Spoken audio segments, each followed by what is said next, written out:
Ole Gunnar Solskjaer is no longer the Manchester United manager, right?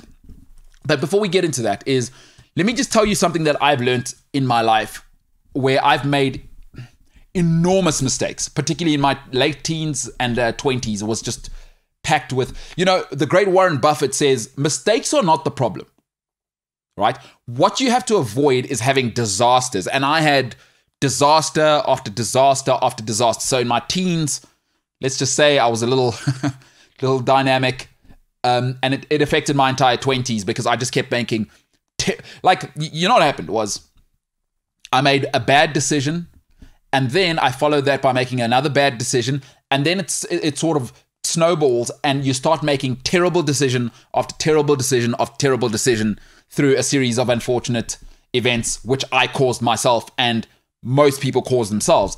The one thing you cannot do in life, once you've made a bad decision, the next move cannot make that bad decision worse. You can't make the situation worse with the choice after a bad decision.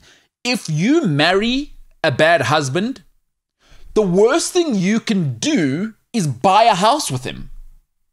The worst thing you can do is, like, if you know your husband has gambling problems within the first 6 months of the marriage, don't buy a second property with him. When you make a bad decision, do not let the next decision make it worse. Folks, I want to explain something about the Ole Gunnar Solskjaer situation, right?